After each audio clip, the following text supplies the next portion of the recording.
Kita bicara Wahabi itu bukan ingin menyatakan mereka kafir, menyatakan mereka bid'ah, untuk menyatakan berbagai hal-hal tentang mereka, bukan gunjing mereka, tidak.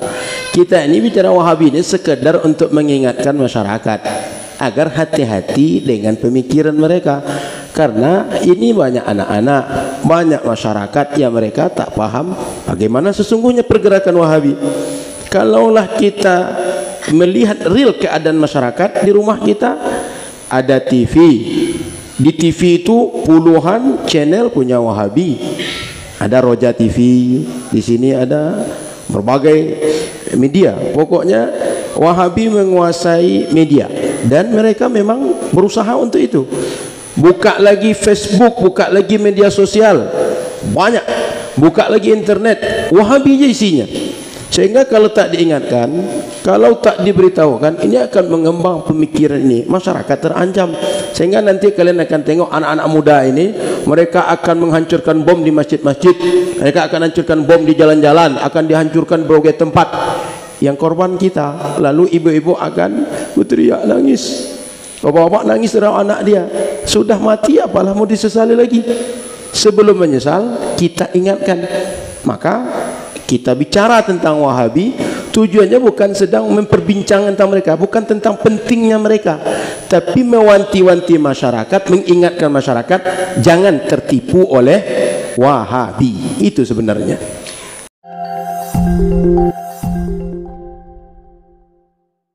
Bismillahirrahmanirrahim. Alhamdulillahi rabbil alamin. Allahumma salli wa sallim wa barik ala sayyidina Muhammad وعلى آل سيدنا محمد. أحمد الله سبحانه وتعالى الذي بنعمته تتم الصالحات، الذي جمعنا في بيت من بيوته نتناصح ونتآزر ونتناصر ويوصي بعضنا بعضا بالحق والصبر. والعصر إن الإنسان لفي خسر إلا الذين آمنوا وعملوا الصالحات وتواصوا بالحق وتواصوا بالصبر. Alhamdulillah, dengan rahmat Allah kita berkumpul di masjid ini, di rumah, di antara rumah-rumah Allah, untuk kita saling bersilaturahim, saling bertegur sapa, saling berkasih sayang, saling menasihati, mengamalkan firman Allah, wal asri innal insana lafi khusr illa alladhina amanu minas salihat wa tawassaw bil haqq wa tawassaw bis sabr. الحقيقة أن مما يدل على شؤم البدعة الوهابية أنها تلاحقني في كل مكان أذهب. أينما أذهب أجد مشكلة الوهابية هي المشكلة الأبرز، وأجد أن الفوضى الأكثر في البلدان التي أذهبها يفتعلها الوهابية. Jadi malangnya saya, kata beliau, kemana saya pergi selalu jumpa masalah Wahabi. Datang ke mana-mana negara selalu Wahabi masalahnya di situ. Wahabi sedang hangat-hangatnya di situ. Termasuk sampai di sini Wahabi juga masalahnya. وهذا يعني أنها أنا لا أحب أن أتكلم عنها حقيقة، لا أحب أن أتكلم عن الوهابية، ولكن يبدو أنها أكبر فتنة اليوم تواجه المسلمين في العالم الإسلامي. Sebenarnya saya tak mau cakap banyak tentang Wahabi itu. Cuma nampaknya fitnah terbesar umat Islam hari ini adalah Wahabi ini.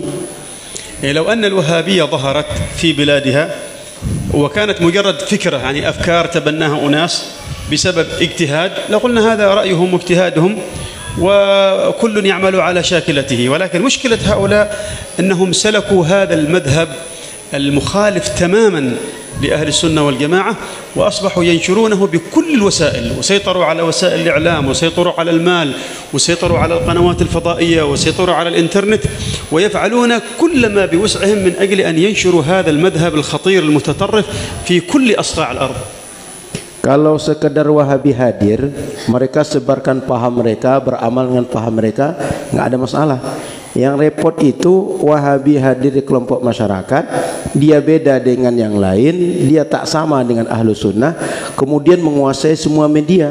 Lalu ketika menguasai semua media, disebarkan pemikir mereka untuk bagaimana menentang pemikiran-pemikiran yang ada, dan mereka memunculkan ekstremisme dalam berpikir, sehingga nanti muncul berbagai konflik di masyarakat. Sehingga internet, media, apa saja alat komunikasi yang bisa untuk menjangkau banyak orang, mereka upayakan. Mereka tujuannya bagaimana pendapat mereka, pemikiran mereka melekat di masyarakat, sehingga segala upaya mereka buat, mereka halalkan semua cara.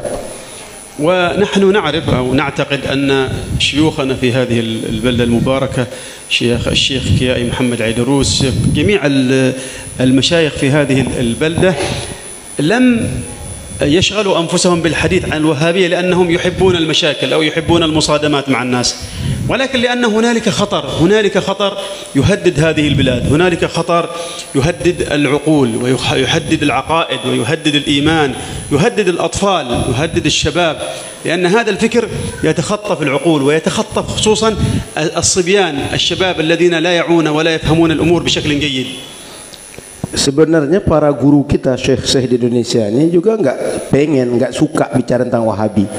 Cuma masalahnya Wahabi ini mengancam pertama pemikiran kita, agama kita, akidah kita, anak-anak bujang yang baru belajar, anak-anak kecil yang akan bertumbuh, sehingga nanti dia akan mengancam pemikiran masyarakat sekitar kita.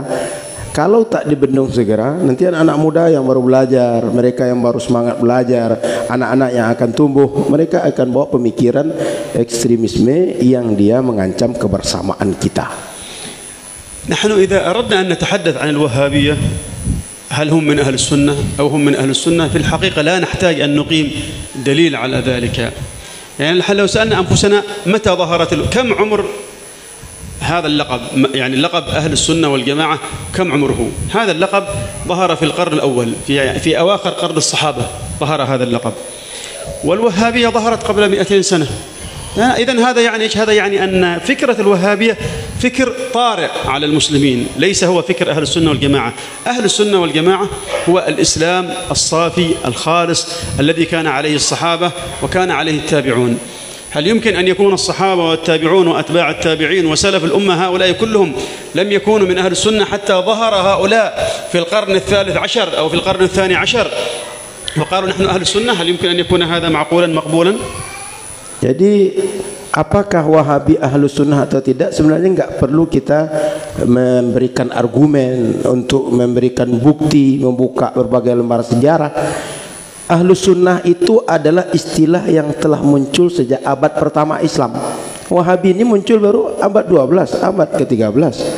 Jadi apakah dulu sahabat, generasi setelah sahabat, generasi berikutnya bukan ahlu sunnah? Kok dulu sudah beriman dengan keyakinan sesuai Rasulullah dan sahabat, tapi ahlu sunnah itu muncul baru abad ke-12? Apa masuk akal? Apa masuk akal kalau seandainya ahlu sunnah itu baru muncul 2 abad yang lalu? Kan nggak masuk akal. Dulu Rasul, sahabat, generasi berikutnya dengan agama yang bersih, yang jernih, yang sesuai dengan yang diinginkan oleh wahyu dari Allah Subhanahu wa taala. Jadi nggak perlu kita membuktikan Wahabi ini ahlu sunnah atau bukan. Pasti bukan ahlu sunnah. عندما ظهر ابن عبد الوهاب وفرقته الوهابية ماذا فعلت؟ يعني هل دعت الناس مثلا إلى الأخلاق؟ هل دعت الناس مثلا إلى الإيمان؟ هل حافظت على إيمان الناس؟ أو أنها جاءت من أجل أن تئد، من أجل أن تدمر وأن تحطم إيمان الناس؟ الفكرة هذه أصلا فكرة الوهابية بنيت على تكفير المجتمعات الإسلامية، بنيت على أن كل من ليس وهابي فهو كافر. ولهذا كانوا ينصون في رسائلهم، محمد بن عبد الوهاب وأتباعه وتلاميذه كانوا ينصون على أن دولة الخلافة الأتراك دولة كافرة، وعلى أن المسلمين في الشام وفي مصر وفي اليمن وفي المغرب وفي شرق الأرض ومغاربها كلهم كفار، ولا يوجد مسلم على وجه الأرض إلا من كان على طريقة محمد بن عبد الوهاب وأتباعه. Agama yang dibawa pemahamannya oleh Muhammad bin Abdul Wahab bukan agama menguatkan akidah, menanamkan akidah, tapi adalah bagaimana menghancurkan akidah yang sudah kuat. Sehingga kerja mereka sejak muncul mengkafirkan umat Islam, menganggap semua selain mereka adalah kafir. Sehingga orang Syam, orang Mesir, orang Hijaz, orang mana saja di luar mereka bukan Islam. Maka dalam kitab-kitab mereka tertulis bahwa dimanapun orang selama mengikut kepada Turki Utsmani, tidak mengikut kepada mereka, mereka adalah kafir. Jadi dari dulu kerja mereka menuduh kita kafir. Kalau sudah kafir berarti nanti halal darah, halal harta kita. Siap-siaplah nanti dibunuh orang Wahabi nanti. إذا سألنا الآن سؤال مثلا لماذا اليوم الوهابية يستهدفون إندونيسيا؟ لماذا الجامعات الوهابية في كثير من البلدان أو في بعض البلدان تعرفونها لماذا ترسل طلابها أو مدرسيها إلى هذه البلاد؟ لماذا تحاول أن تستقطب بعض الشباب وتدرسهم في جامعاتها؟ لماذا تفعل هذا؟ Kalau kita agak kritis sedikit, kenapalah Indonesia ditarget oleh Wahabi ini? Universitas-universitas didirikan di sini, anak-anak muda yang berprestasi, yang nilai bagus diambil ke negara mereka, dapat beasiswa. Syekh-syekh mereka bergiliran datang berdakwah ke negeri ini. Kira-kira apa di balik itu? Enggak mungkin sekedar diambil lalu dikirim dibuatkan universitas, enggak mungkin sekedar itu. هي تفعل هذا لسبب واحد واضح ومباشر وهو الأساس الذي بنيت عليه هذه الدعوة، وهو أن إندونيسيا بلد ليس بمسلم، أن المسلمين في إندونيسيا عبارة عن شافعية صوفية أشاعرة، وهؤلاء إما كفار وإما مبتدعون، فهم في الحقيقة يريدون كما يظنون أو كما يفهمون أن ينشروا الإسلام باعتبار أن هذه بلد ليس بمسلم. هذه حقيقتهم، ونشروا هذا الفكر في اليمن ونشروه في الشام ونشروه في مصر. لماذا؟ لأنهم يعتقدون أن هذه البلدان ليست بمسلمة، لا يوجد مسلم تحت قبة السماء إلا هم، حتى إن ابن عبد الوهاب لم يكن فقط يكفر المسلمين الآخرين، بل حتى كان يكفر شيوخه، حتى شيوخه كانوا في نظره كفار.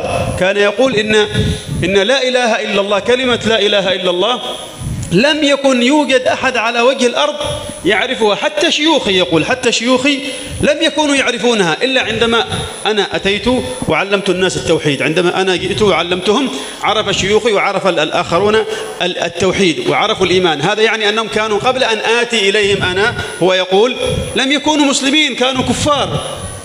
Jadi kenapa mereka mentarget Indonesia? Sebab berdasar pemikiran mereka adalah mengkafirkan semua orang. Kata mereka Indonesia ini bukan negara muslim, orangnya enggak muslim, sebab mereka mazhab Syafi'i, mereka Asy'ari, mereka bertasawuf. Semua yang tidak ikut mereka kalau tidak kafir ahli bid'ah. Beliau Muhammad bin Abdul Wahab mengatakan semua yang tak sama dengan dia tak paham la ilaha illallah. Jangankan kita yang lain, guru-gurunya pun tak paham. Sehingga semua orang sebelum dia datang tak paham makna la ilaha illallah. Setelah beliau datang, barulah kalimat la ilaha illallah itu dipahami dengan benar, dan semua orang mesti memahami la ilaha illallah seperti yang dia pahami. Jadi semua yang tidak ikut dia adalah kafir. Kita dianggap kafir, maka ditarget untuk didakwahkan Islam versi Muhammad bin Abdul Wahab. Jadi orang-orang kafir ini segera mu'allaf, segera taubat agar nanti masuk Islam versi Muhammad bin Abdul Wahab. ولنا أن نسأل أنفسنا لو كانت الدعوة الوهابية هي دعوة أهل السنة والجماعة، كان أول من سيناصرها هم العلماء المسلمون. أول من سيناصرها لو كان فعلا ابن عبد الوهاب يدعو الناس إلى طريقة وإلى اعتقاد أو إلى مذهب أهل السنة والجماعة أو إلى التمسك بالسنة كما يقولون، لكان العلماء المسلمون أول من سيناصرها. ولكن ما الذي حصل؟ الذي حصل أن هذه الدعوة عندما ظهرت اتفق سائر علماء المسلمين على أنهم خوارج، وهذا نص عليه العلماء المسلمين في أشهر كتبهم. Kalau kita agak kritis sedikit, jikalah Muhammad bin Abdul Wahab itu ahlu sunnah atau menegakkan ahlu sunnah atau menolong ahlu sunnah, pasti para ulama yang paling pertama yang menolong mereka, pasti para ulama yang mengokohkan dia. Tapi justru yang terjadi adalah para ulama sepakat mereka ini khawarij, dan itu tertulis dalam kitab-kitab mereka. Kitab itu sangat familiar bagi masyarakat. ممن نص على هذا، ممن نص على أن ابن عبد الوهاب وأتباعه هم الخوارج الذين قال فيهم الرسول صلى الله عليه وسلم يمرقون من الدين كما يمرق السهم من الرمية. نص على هذا أحد أكبر فقهاء الحنفية في زمانه وهو ابن عابدين في حاشيته. نعم. Kalau kita lihat kitab para ulama mazhab Hanafi, Imam Ibnu Abidin dalam kitabnya Hasyiah Ibnu Abidin mengatakan bahwa Wahabi dan Imam Muhammad bin Abdul Wahab dan pengikutnya adalah Khawarij. Ini sesuai dengan sabda Rasul, mereka ini orang yang nanti akan melepaskan Islam mudahnya seperti melesatnya anak panah dari busurnya. Jadi dalam kitab Hasyiah Ibnu Abidin dikatakan bahwa Muhammad bin Abdul Wahab dan pengikutnya adalah Khawarij. Ini ulama mazhab Hanafi. وممن نص على ذلك أيضا أي على كونهم خوارج الشهاب الصاوي، شهاب الدين الصاوي في حاشيته على تفسير الجلالين، وهو كان أكبر علماء المالكية في زمانهم. Di antara ulama yang juga mengatakan Muhammad bin Abdul Wahab dan pengikutnya adalah Khawarij, Imam Syihabuddin As-Sawi di dalam kitabnya Hasyiah As-Sawi ala Tafsir Al-Jalalain. Beliau seorang ulama Malikiyah yang besar, yang hebat, yang terkenal di zaman beliau. Artinya ulama besar di zaman mereka, mazhab Hanafi, mazhab Maliki, sepakat beliau Muhammad bin Abdul Wahab dan pengikut adalah Khawarij. وممن نص على ذلك أي على كونهم خوارج من الشافعية الشيخ عبد الحميد الشرواني في حاشيته المشهورة على تحفة المحتاج في الفقه الشافعي، وهذا الكتاب هو أشهر كتب الشافعية على الإطلاق. Di antara ulama yang mengatakan Muhammad bin Abdul Wahab dan pengikutnya Khawarij adalah Syekh Abdul Hamid Asy-Syarwani. Beliau punya hasyiah terhadap kitab Tuhfatul Muhtaj, dan kitab ini terkenal, masyhur, populer di kalangan ulama mazhab Syafi'iyah. Sehingga tadi Hanafiyah, Malikiyah, Syafi'iyah sepakat Khawarij. بقي معنا المذهب الحنبلي. ابن عبد الوهاب يقول إنه كان حنبليا، ولكن في المذهب الحنبلي الأعجب في ذلك أن أول من رد على محمد بن عبد الوهاب وذكر أنه على طريقة الخوارج أخوه. هنالك كان لديه أخ اسمه سليمان، وهذا الأخ أخوه كان عالما، ألف كتابا خاصا يرد فيه على محمد بن عبد الوهاب ويبين أن طريقته هي طريقة الخوارج، بل إن طريقته تختلف تماما حتى مع طريقة ابن تيمية وابن القيم. Jadi di antara ulama mazhab Hambali yang menolak dan menyatakan bahwa dia Khawarij adalah saudara dia sendiri, namanya Sulaiman.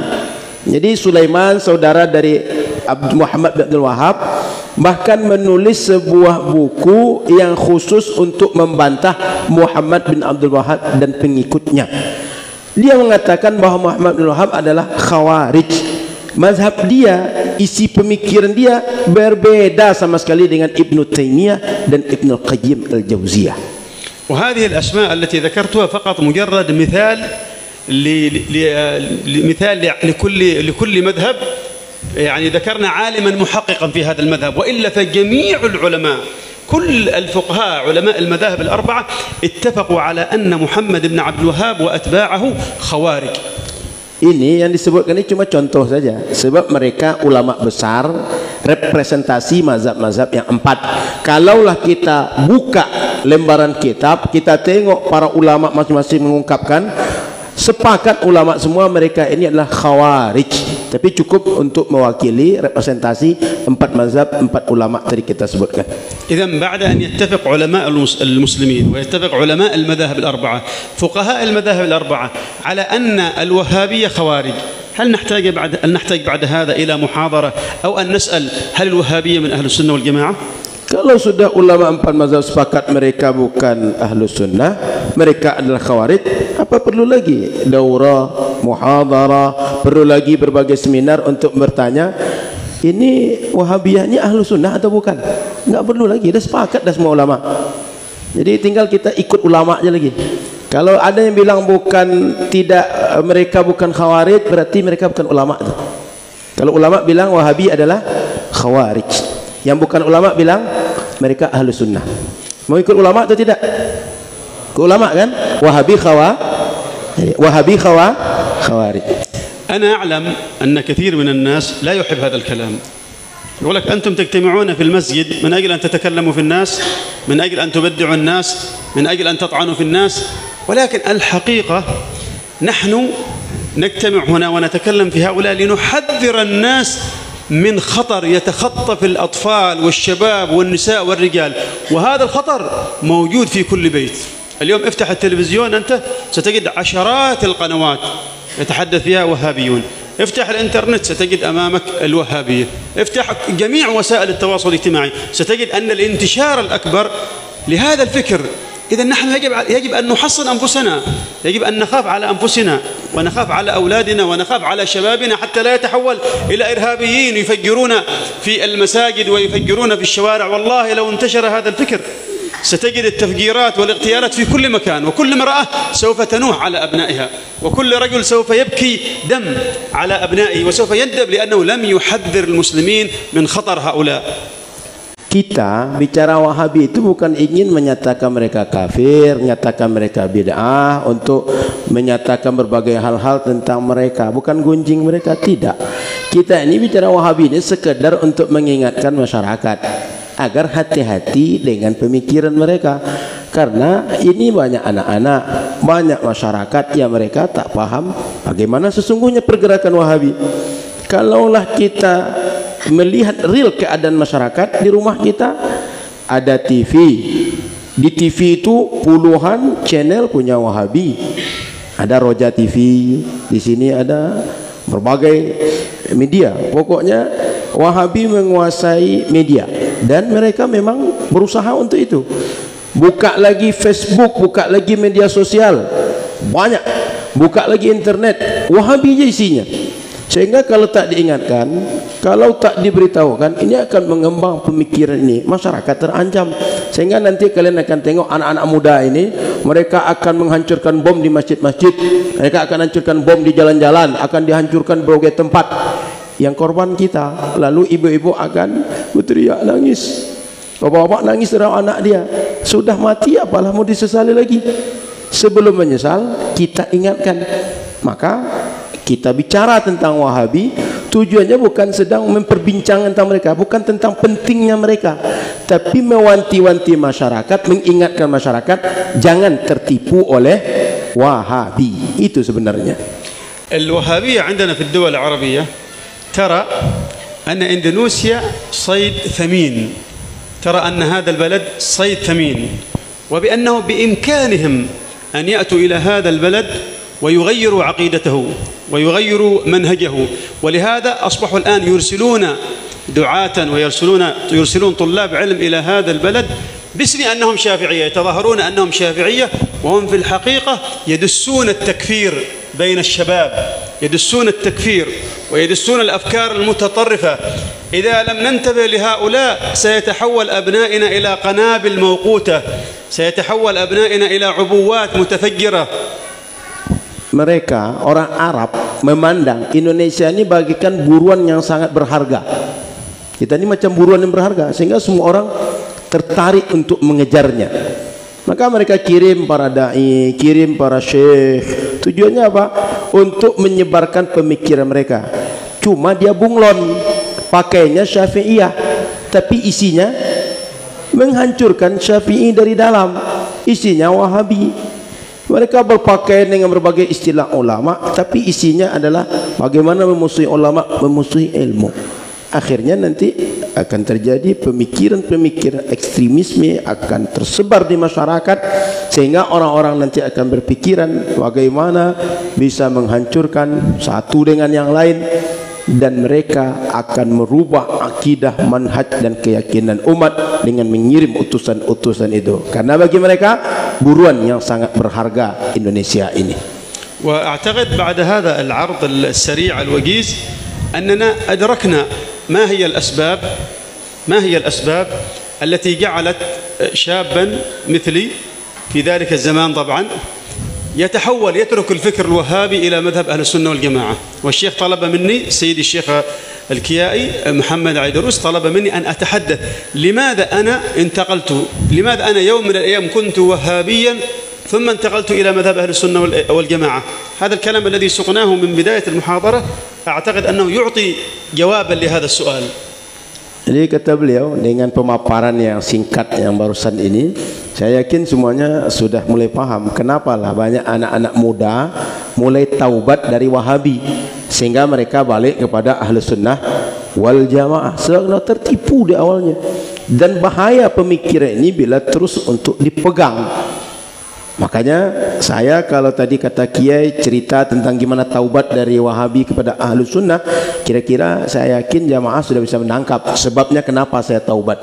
Sebab bahaya betul, dan saya menyadari itu sehingga saya taubat meninggalkan Wahabi. الفقير واحد من الناس الذين اغتروا بالوهابية لأنهم يظنون أن هذه الدعوة فعلا تدعو إلى منهج السلف الصالح، إلى مذهب السلف الصالح. ولكن بعد سنوات من دراسة أبجديات وأدبيات هذه الحركة اكتشفت أن هذه الحركة لا تدعون إلى مذهب السلف الصالح، وإنما تدعون إلى مذهب الأزارقة، تدعون إلى مذهب الخوارج. Kenapa dulu saya sempat mengikut Wahabi? Saya tertipu. Sebab kata mereka manhajnya manhaj salafus saleh. Kita pula berpikiran betul manhaj salafus saleh. Rupanya tidak. Setelah dikaji, ditengok betul, ditengok bacaan mereka, referensi mereka, semua berbagai literasi tentang mereka, bagaimana mereka mengajarkan, bagaimana ilmu yang mereka sebarkan. Rupanya mereka ini bukan Ahlus Sunnah, bukan pengikut manhaj salafus saleh. Makanya sadar dari itu, lalu tidak lagi tertipu dengan mereka. وكنت أظن أن هذه المدرسة سوف أتعلم منها منهج أو طريقة أهل السنة والجماعة في الاعتقاد، ولكنني بعد سنوات من البحث والنظر اكتشفت أن هذه الحركة هي لا توافق الكرامية. لا أقول أنها توافق الكرامية، وإنما هي عين المذهب الكرامي. المذهب الكرامي هذا مذهب قائم على التجسيم، قائم على وصف الخالق سبحانه وتعالى بصفات الأجسام. المذهب الكرامي هو عينه المذهب الوهابي، لا فرق. Dulu saya ngikut Wahabi ini karena berpikir akan belajar akidah Ahlus Sunnah wal Jamaah. Tapi rupanya setelah dipelajari, dia bukan sekadar sama dengan akidah karramiyah saja, tapi betul-betul akidah karramiyah yang dia hidupkan. Akidah karramiyah adalah akidah yang menyatakan Allah itu berjisim, Allah punya fisik, Allah punya bentuk kebendaan, sehingga Allah itu macam berhala tapi dalam kepala. Sehingga bedanya orang musyrik dengan Wahabi itu, kalau musyrik berhalanya depan kepala, kalau Wahabi berhalanya dalam kepala. Ngerti? Jadi beda tipis. Musyrik dengan Wahabi itu tipisnya bedanya. Kalau musyrik berhala depan kepala, kalau Wahabi berhala dalam kepala. أنتم تلاحظون في كتب الفقه، الذي يدرس الفقه سيجد أن الفقهاء خصوصا في كتب الخلاف ينقلون أن هنالك خلافا بين الفقهاء في تكفير المجسمة. هنالك بعض الفقهاء يرى أن المجسمة مرتدون، يعني خارجون عن الإسلام، أفسدوا إسلامهم، أفسدوا دينهم بالتجسيم. خلاف الفقهاء في المجسمة ينطبق تماما على الوهابية. يعني أنت الآن يحق لك أن تقول اختلف فقهاء المذاهب في تكفير الوهابية، لأن هذه المسألة خلافهم كان في تكفير الكرامية. الكرامية هي الوهابية، ولكن نحن في مذهبنا الشافعي الصحيح عندنا المرجح في مذهب الشافعي أن الكرامية أو المجسمة تجسيم غير صريح ليسوا كفار، ولكن هذا كون العلماء اختلفوا في تكفيرهم هذا يعني أنهم على عقيدة خطيرة جدا. Kalau kita pembelajar fikih dan kita tengok tentang bagaimana khilaf ulama tentang Wahabi ini dia mujassim, lalu mujassim ini kafir atau tidak, akan kita dapati bahwa para ulama beda pendapat tentang karramiyah dulu, apakah mereka mujassim lalu kafir atau tidak. Jadi para ulama sudah berbeda pendapat dalam hukum mereka antara kafir dan tidak kafirnya, dalam artian apakah mereka tuduh kafir atau bid'ah saja. Dalam mazhab Syafi'i terkenal bahwa mereka dianggap tidak sampai pada kafir, tapi mereka adalah disebut dengan ahli bid'ah saja dalam akidah. وكذلك بعد سنوات من البحث بعد أن كنت أظن أن هذا الفكر سوف يجعلني لصيقا، يعني كنا نحن نظن أن الوهابية هي طريقة الشافعي وطريقة أبي حنيفة وطريقة الفقهاء وطريقة المحدثين، وإذا بنا نكتشف بعد سنوات أن هذا الفكر مبني على تكفير جميع علماء المسلمين. كل علماء المسلمين في نظر هؤلاء كفار. لماذا؟ سأقول بعد الترجمة. Jadi dulu saya ketika ikut Wahabi berpikir saya akan belajar metode para ulama ahli hadis, ulama ahli fikih, ulama ahli sunnah wal jamaah. Semua ulama kita akan mengikut ulama itu dengan metode Wahabi ini. Pemikiran beliau dulu begitu. Rupanya setelah didalami enggak begitu. Mereka justru mengkafirkan semua ulama. Artinya semua ulama dulu mereka kafir dalam pandangan mereka. Kenapa begitu? الوهابية مثلا يقولون من استغاث برسول الله صلى الله عليه وسلم فهو كافر، والواقع أن جميع العلماء المسلمين يستحبون الاستغاثة برسول الله صلى الله عليه وسلم. إذن فجميع علماء المسلمين في نظر الوهابية كفار. Wahabi itu ketika masalah tawassul, masalah istighatsah menganggap semua yang melakukan itu syirik, yang melakukan itu semua adalah bid'ah. Padahal kenyataannya umat Islam ini hampir semuanya menyukai tawassul, istighatsah dalam doa mereka. Sehingga mereka berbeda betul dengan para ulama, berbeda dengan ahlu sunnah. Para ulama mengamalkan, mereka tak menyatakan itu salah. Yang benar itu ulama atau mereka seharusnya? Ulama yang benar kan? Karena mereka bukan ulama.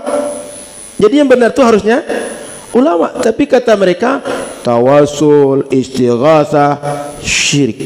Sementara kata ulama ini adalah sunnah, ini adalah boleh untuk dibuat dan kita semua mengamalkan itu.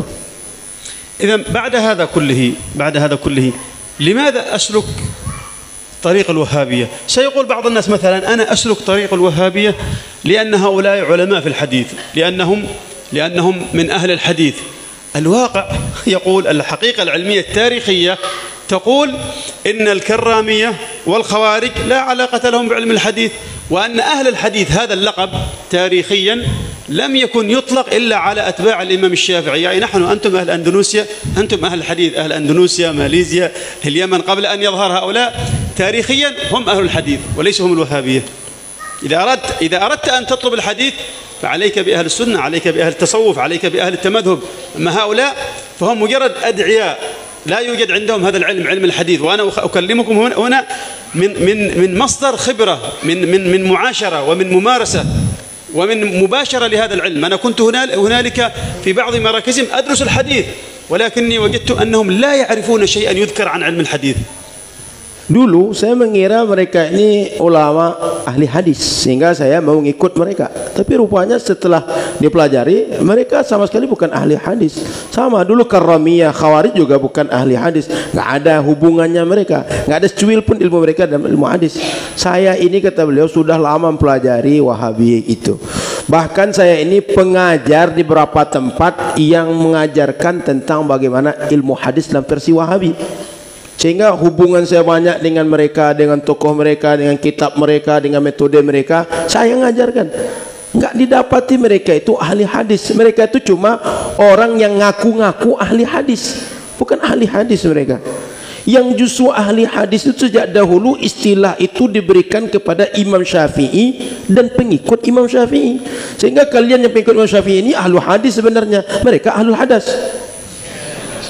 أنت عند الوهابية لا يمكن أن تتعلم حديث، ولا يمكن أن تتعلم فقه، ولا يمكن أن تتعلم لغة، ولا يمكن أن تتعلم أصول. ولا يمكن أن تتعلم أخلاق، لأن الأخلاق هي التصوف، وهم يقولون أن التصوف إيش؟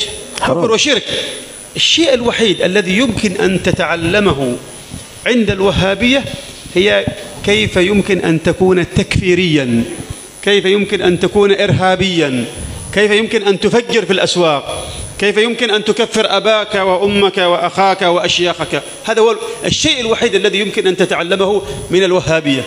وهذا نقوله إنصافا، لا نقوله تعصبا، هذه حقيقة نقولها إنصافا.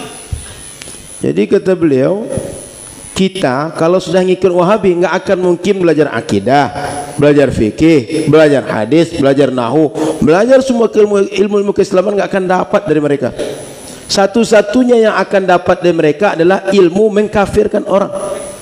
Mengkafirkan orang tua, mengkafirkan anak, mengkafirkan guru, mengkafirkan orang sekitar. Hanya itu yang akan dapat. Dan nanti akan muncul menjadi orang-orang yang punya pemikiran ekstrim, menjadi teroris yang akan menghancurkan dengan membom berbagai tempat karena pemikiran takfirnya.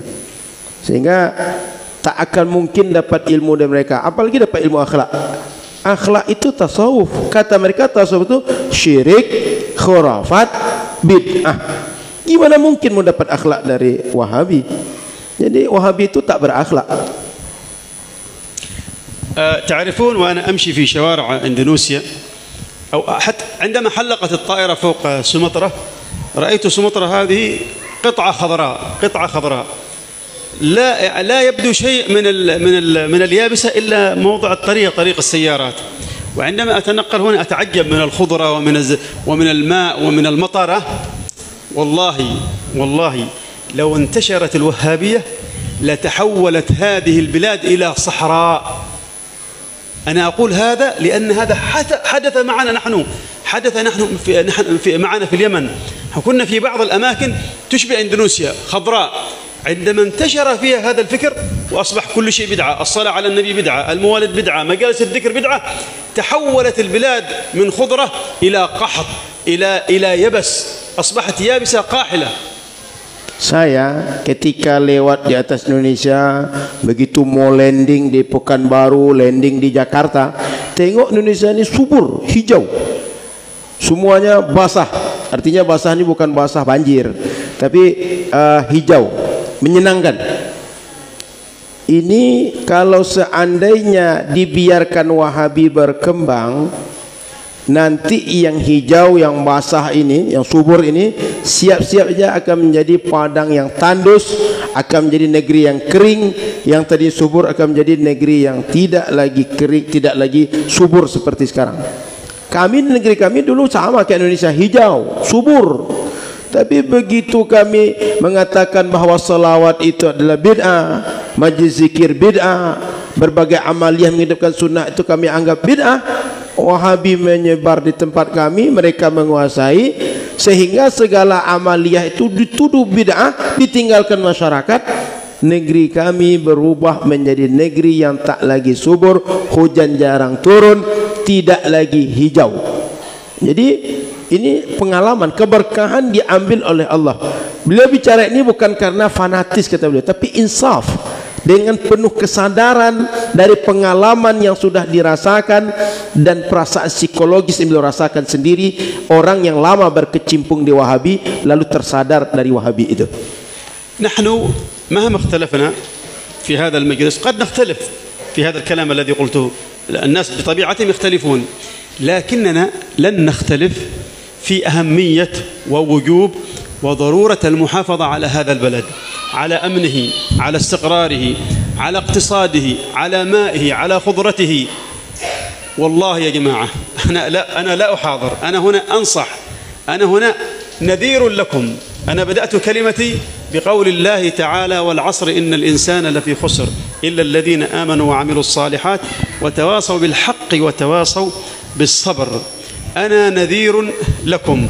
إذا تم غض الطرف عن هؤلاء سيتحول حال البلاد، سيتحول حال إندونيسيا، وسوف تبكون على هذه الأيام وتبكون على ما أنتم عليه من النعيم كما أصبحنا نحن اليوم نبكي عندما ظهرت الوهابية في بلادنا.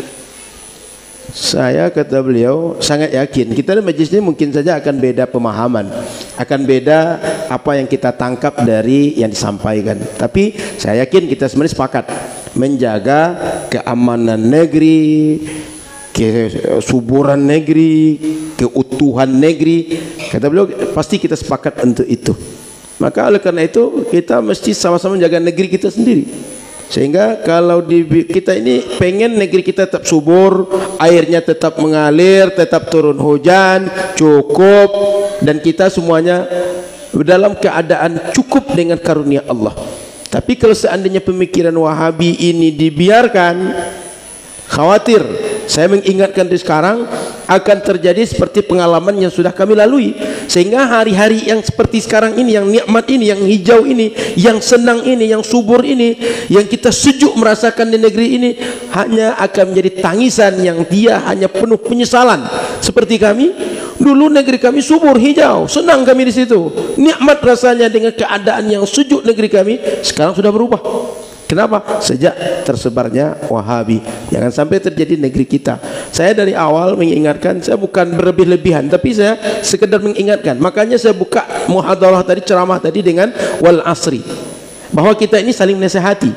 Saya dalam posisi menasihati, bukan dalam posisi berlebih-lebihan untuk menakut-nakuti. Tapi jangan sampai terjadi pengalaman yang sudah berlaku dengan negeri kami, kata beliau.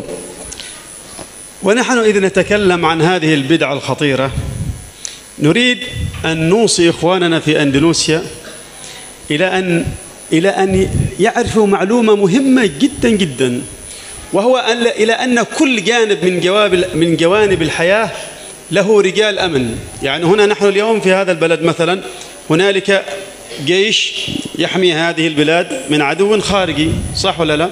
صح. وهنالك رجال أمن، هنالك ما يسمى بالأمن القومي، صح؟ وهنالك ما يسمى بالأمن الغذائي الذي يحمي الاقتصاد ويعمل على توفير الغذاء لأهل هذه البلد. أيضا هنا في هذه البلاد وفي غيرها من بلاد المسلمين يوجد من يمكن أن يسموا برجال الأمن الديني. رجال الأمن الديني هم العلماء، هم شيوخنا وعلماءنا في هذه البلدة، طلاب العلم. أوصيكم ونفسي أن نعين هؤلاء وأن ندرك مدى فضل الله سبحانه وتعالى علينا أن أوجد فينا رجال الأمن هؤلاء الذين يعملون على حماية عقائدنا وحماية إيماننا وحماية أخلاقنا، ويعملون على حماية أبنائكم. هؤلاء اليوم الشيوخنا الكيائي وغيره من العلماء وطلاب العلم، هؤلاء هم في الحقيقة يقدمون لنا معروفا لأنهم يحمون أبناءنا، يحمون فلذات أكبادنا من هذه الأفكار المتطرفة. ولولا وجود هؤلاء لأصبح أبناؤنا صيدا ثمينا وسهلا لهذه الأفكار التخريبية المتطرفة. Jadi setiap bidang itu ada yang tokoh-tokoh atau orang-orang yang menjadi penjaganya. Ya, samalah negeri kita ada yang menjaga keamanan seperti tentara. Di bidang ekonomi ada juga orang-orang yang menjaga stabilitas ekonomi. Segala bidang itu ada selalu orang yang menjaga di situ. Dalam bidang agama juga ada para tokoh, para alim yang menjaga keagamaan masyarakat. Sehingga para ulama, para penuntut ilmu di negeri ini, mereka adalah penjaga agama di negeri ini. Oleh karena itu, para penjaga agama ini mesti sama kita support. Karena mereka menjaga agama kita, menjaga negeri kita, menjaga anak-anak kita. Sehingga tak terpengaruh dengan pemikiran Wahabi, tidak terpengaruh dengan pemikiran yang dia merusak. Sehingga anak-anak kita menjadi orang-orang teroris, menjadi orang ekstremis yang nanti akan menjadi perusak di negeri ini. Oleh karena itu, negeri ini mesti dikuatkan oleh para ulama, mesti dikuatkan oleh para penuntut ilmu. Kita semua saling menyokong upaya mereka, karena mereka menyampaikan kepada kita ilmu yang akan manfaat untuk menjaga kita. Kalau tak ada mereka, mungkin kita semua sudah jadi korban dari tipuan muslihat yang disampaikan oleh para Wahabi. وفي نهاية هذا المجلس أريد أن أوصي أيضا إخواني وخواتي وأبنائي إلى أن نتذكر دائما أن المسلمين لم يشكلوا قوة في العالم إلا عندما كانت دولتهم مبنية على 3 أسس. الأساس الأول التمذهب، والأساس الثاني عقيدة أهل السنة والجماعة الأشاعرة، والأساس الثالث التصوف. عندما كان المسلمون كانت دولتهم ومجتمعهم ومثقفوهم وعلماؤهم كلهم متفقون وبنوا علومهم وبنوا دولتهم على هذه الأسس ال3، كان المسلمون أقوى من تحت السماء، أقوى أهل الأرض، دولتهم أقوى دولة وهيبتهم أعظم هيبة. ولم تنهر دولتهم ولم تنقص هيبتهم ولم يطأهم أعداؤهم بأقدامهم إلا عندما تخلوا عن هذه الأصول والأسس الثلاثة.